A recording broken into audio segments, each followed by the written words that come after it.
tutorial of Meet the GIMP. My name is Rolf Steinert and I am recording this in Bremen, Northern Germany.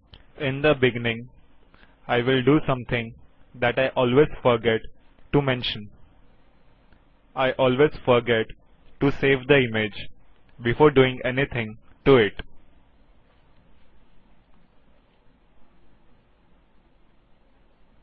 So, I go to File, Save As, and save this as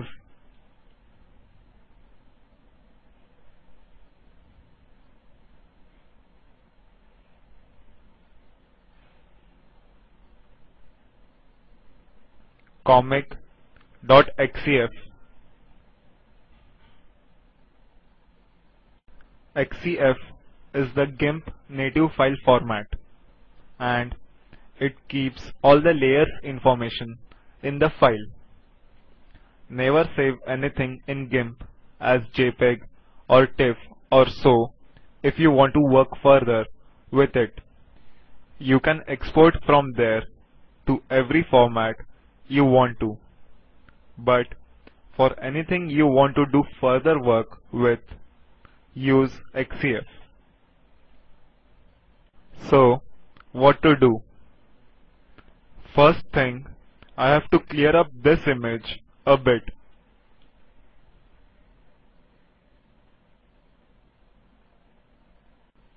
There are two problems here.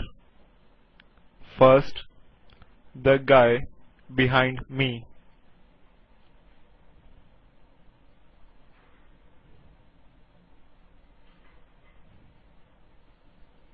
And second is this clutter below here.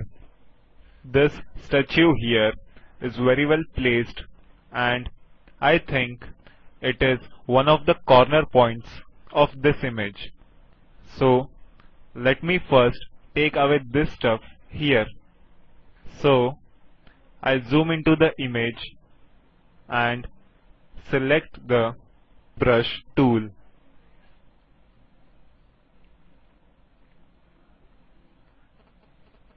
This is best done by cloning tool, and I don't have to work very precise here because all this little stuff will vanish in the final image. So I select the clone tool and change the size of the brush. Now I press Ctrl and click to get a starting point, and now I simply start to paint. But before starting that, I change the overlay mode to normal mode, opacity 200, and now let's start painting. Image gets a little bit cloudy, so I select another brush to paint.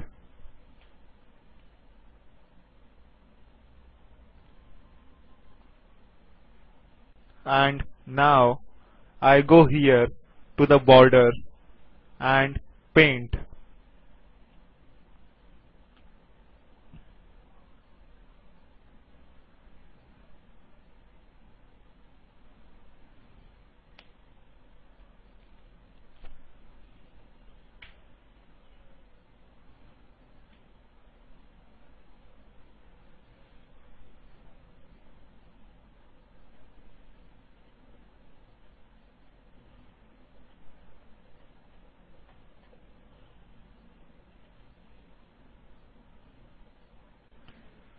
So the guy is gone. That leaves the clutter here. I want to keep the flower pot here, but this stuff here has to go.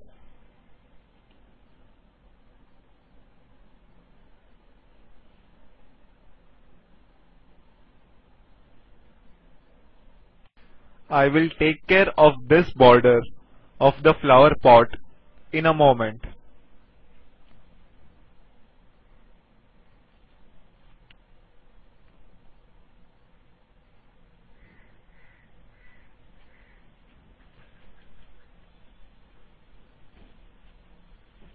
If I would keep this image in this way, you would see the traces of cloning, but they will vanish when I switch on the comic mode.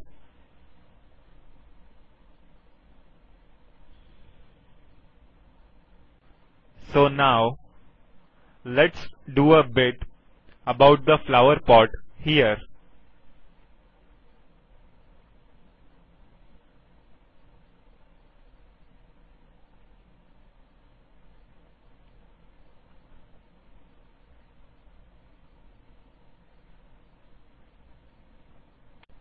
I think I should clone from this point.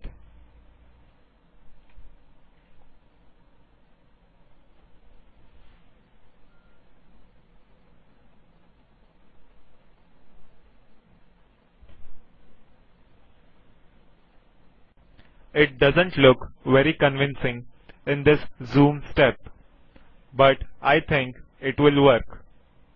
The comic image basically consists of three parts.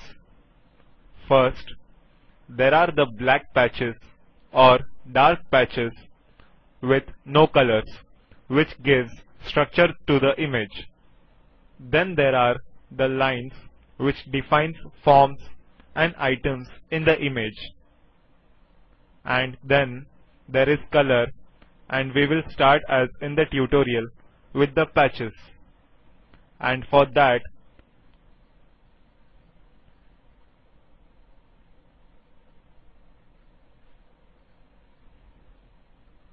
I double this layer and call it ink.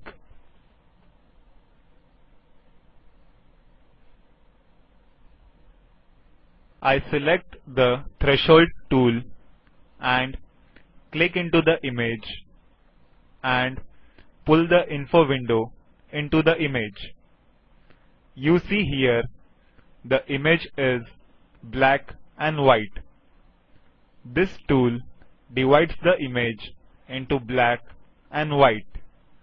If the pixel is lighter than at the moment 82, then the combination of average value of red, green and blue is white, and if the level is below 82, it becomes black.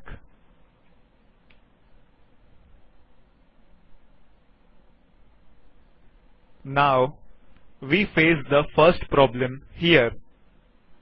When I draw this slider around, the effect is very dark. This value here, 129, would be nice for the left part of my face, the shoulder, and for the statue. This would be nice for the eyes here, and this for the other eye. Now I have to use different ink layer for this image. So let's start from the lighter side, like this one here, and go back into the image to 100%. I double this here and select the threshold tool and pull this slider down. But before that, I have to make the top layer invisible.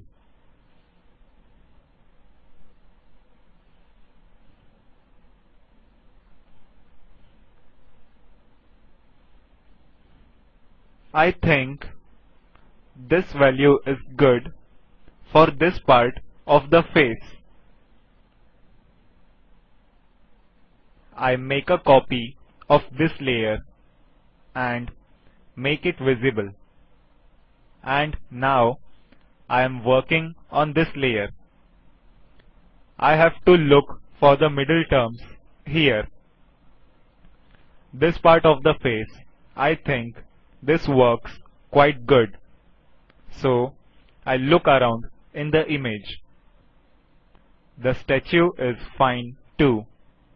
This image has a good definition here, and near my hand the line is invisible, and that is called optical illusion. I think this is fine, and it should be in the image. Now I select the threshold tool, make the line here visible, and look at the bright parts to get little bit of definition. So I slide this up. This looks better. Now I have three copies of my ink layer. First is ink light.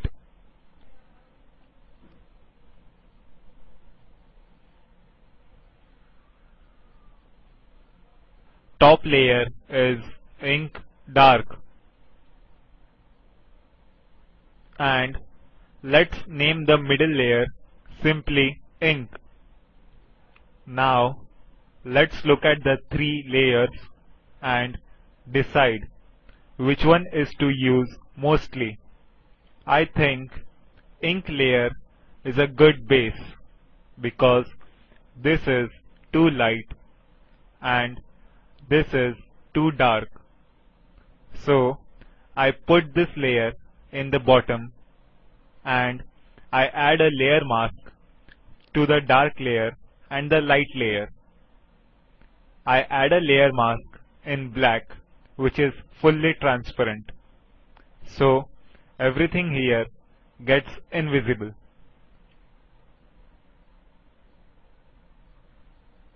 When I draw white on this layer mask of the light layer, the image will be revealed in it.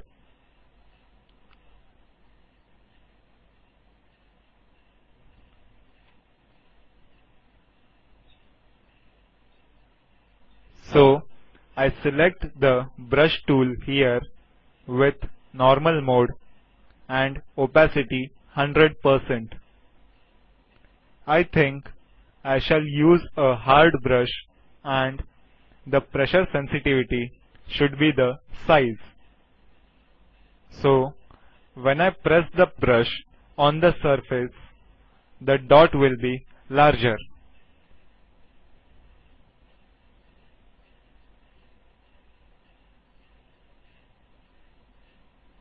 My foreground color is white. So let's start. I think the left part of the face should be brightened. I press 1 to zoom into the image. I think this brush is too small. So I scale this a bit up.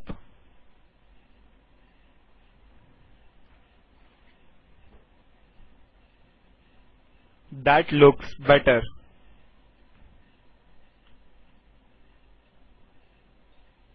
But perhaps it is too bright. This has to be either black or white.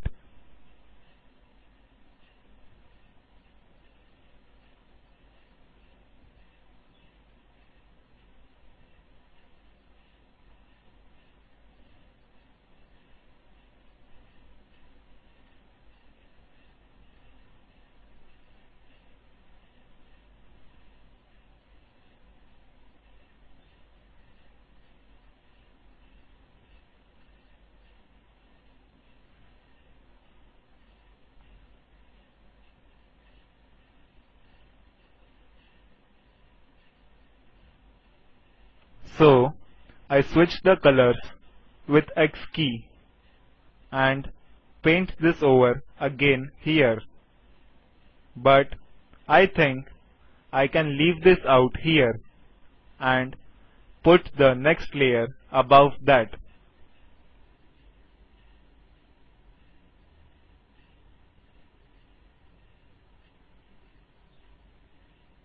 Now we are more concerned about the areas and about the structure. So I should forget about the lines and just look at the structure here. Simply leave it as it is. I can add another layer easily, and now I paint for the dark parts with the white color. Let's see if I can reveal here a little bit. I think this is too much. I want to make the face a bit darker.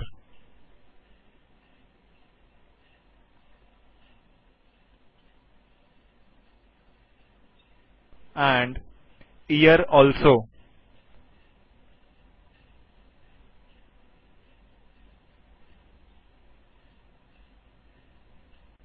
I think that's too dark.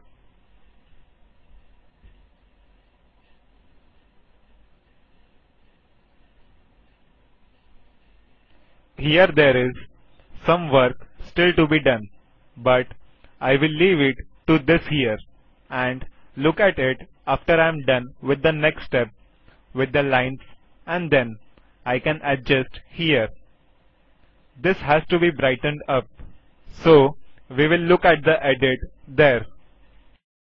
In this step, I have to add some lines, and this can be done by doubling the background layer and putting it on top and naming it lines. The lines are the edges between different colors. So I go to filters, then we have edge detect, and here I have difference of Gaussian edge detect.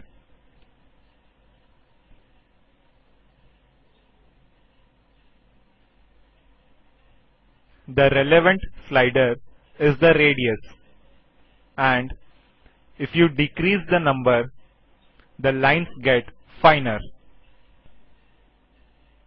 If you increase the number, the lines get wider, and you get more of the details in the image.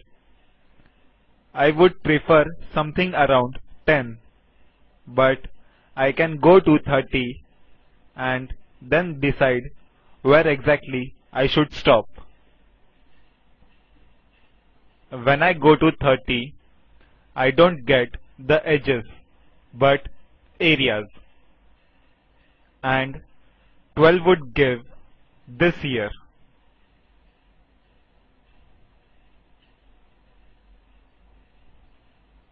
And I think I will settle at 10.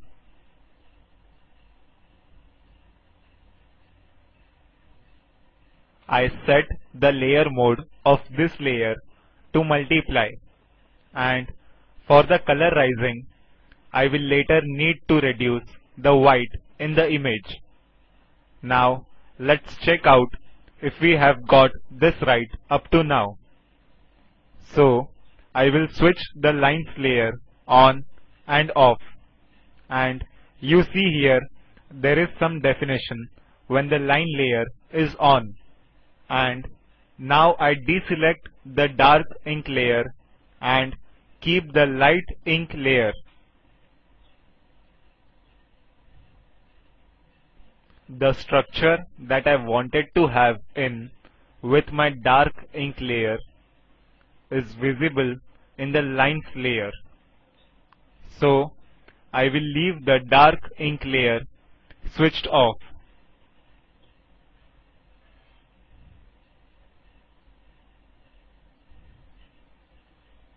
I don't think there is a need to combine these layers here. I will leave it as it is so that I can change something and it will be in the final image.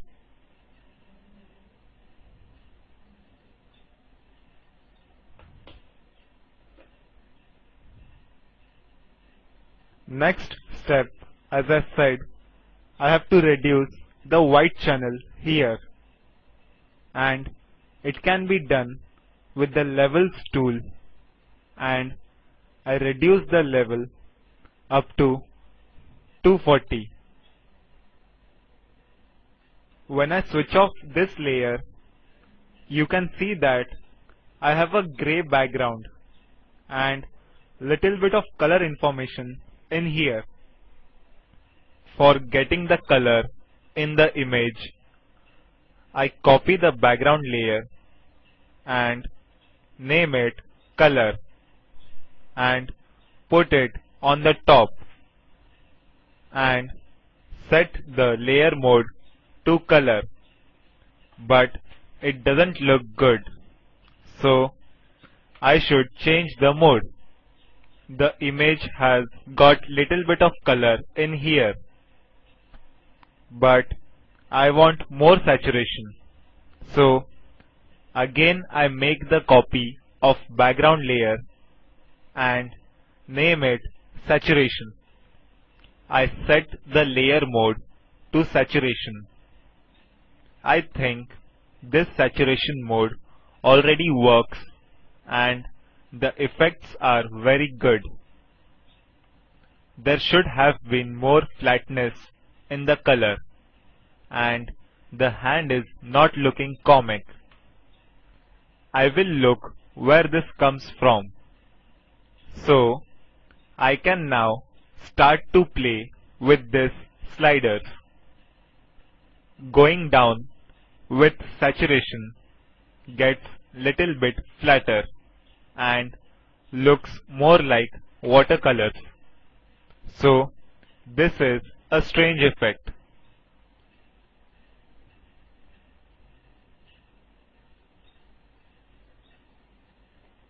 Now I can start to play with the layers here. So I switch off the lines layer and you see here that this is not the effect from the lines but from colors and saturation. Now I can make some adjustments because I still have the layers here. I want to lighten the face, so I select my ink light layer, select a brush with white foreground color.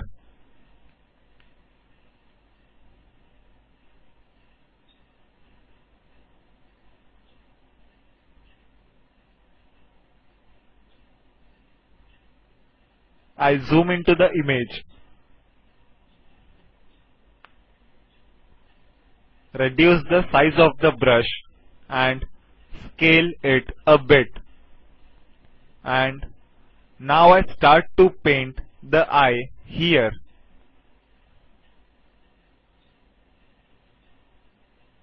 That's too much.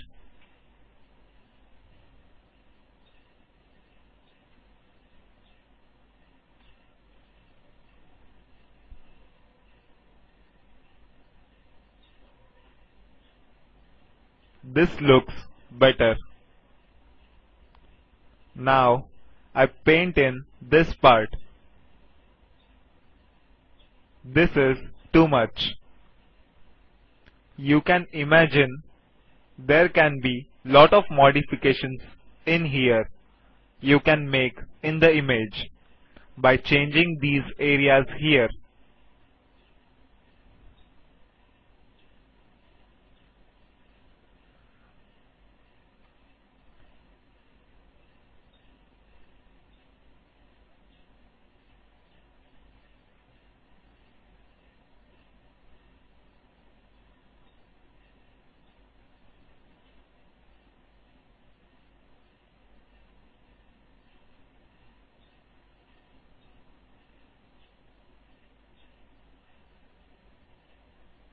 This is okay. You can do a lot of changes here, and I don't know if I am on the right track, but I like it up to now. Let's see what else we can do. First thing is we can use a different layer than the lines. So I switch off the lines and I get very strange colors because now I have again a white background. So add another layer here and set it to white and use multiply mode and fill it with 240 gray.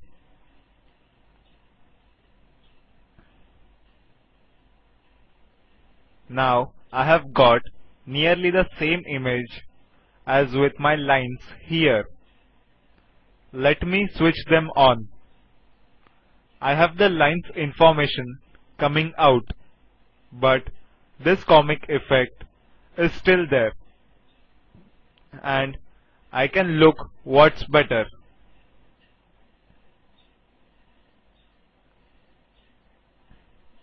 Let's try some different tricks.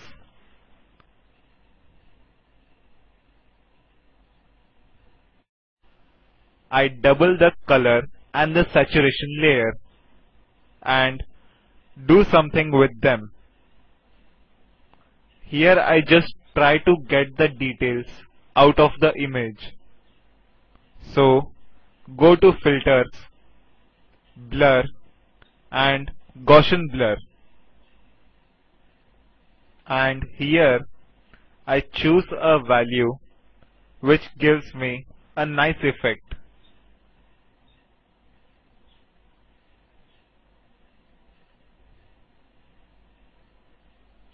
You see that the colors has got little bit smoother.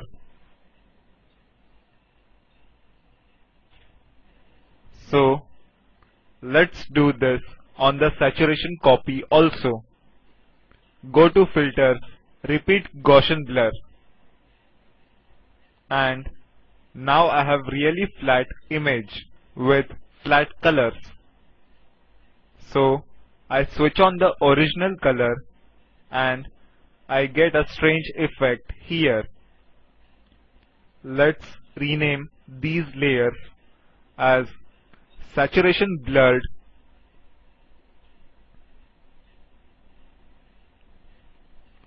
and the color blurred.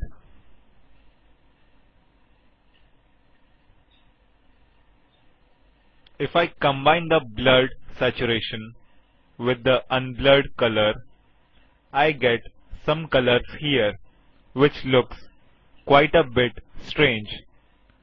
I would like it if it was not especially on the nose here. So switching this back on and I have this effect here. You can imagine if you reduce the blurring, you get sharp details. This is a real playground. You have a lot of possibilities here, like how to do this, what to do, what to tinker with. It's really fun to do this.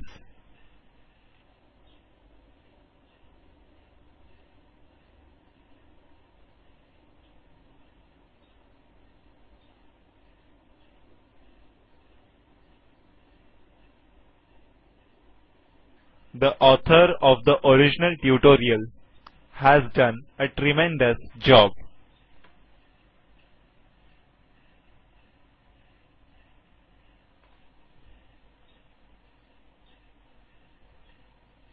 I am not so happy with both versions of this image. I like the structure here and the flower, the statue and the pot here. I don't like all the details near the hand and in the face. This could be little bit more flat.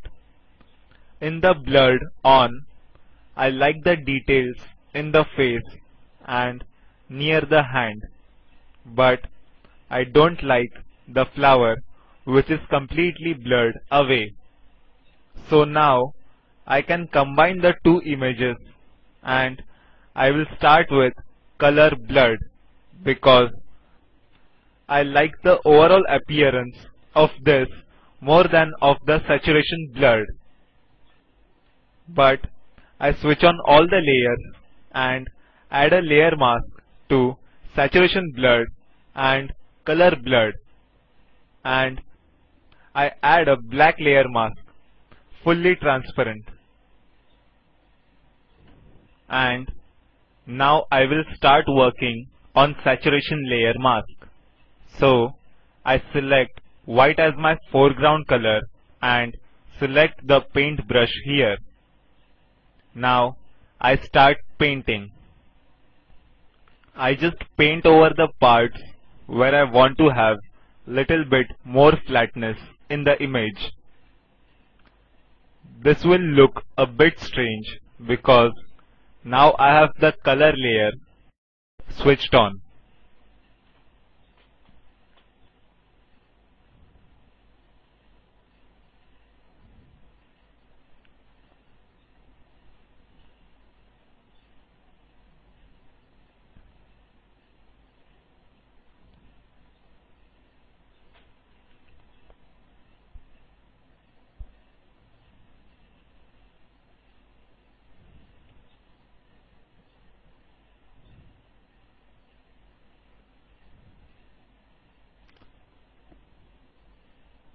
So now I select everything by pressing Shift Ctrl A and copy it by Ctrl C.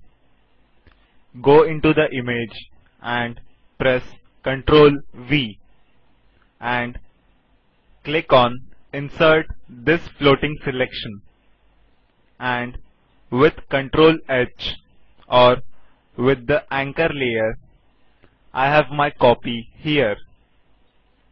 So you can copy these layer masks too, and I think I will leave this image here.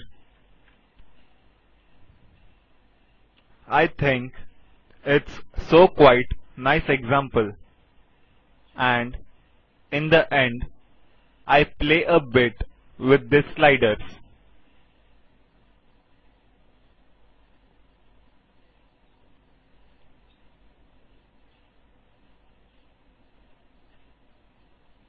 Let's recap this.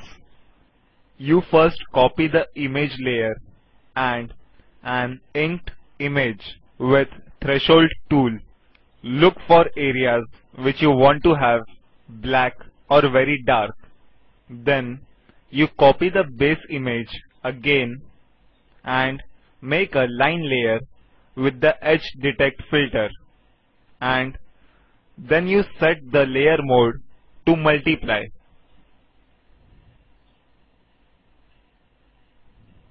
In this layer, you reduce the white to a gray about 240 with the levels tool.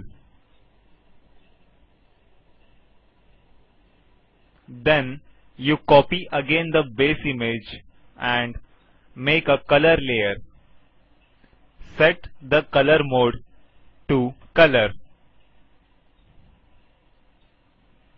and finally you copy the base layer last time and make a saturation layer, and here you set the layer mode to saturation, and now you play with the opacity of the different layers or add some layers. Just play around. The results are well mixed, but some are stunning.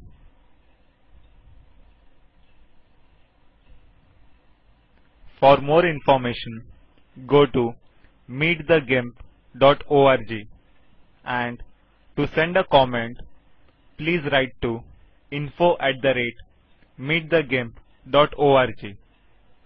Goodbye. This is Hemant Vaidande dubbing for the Spoken Tutorial project.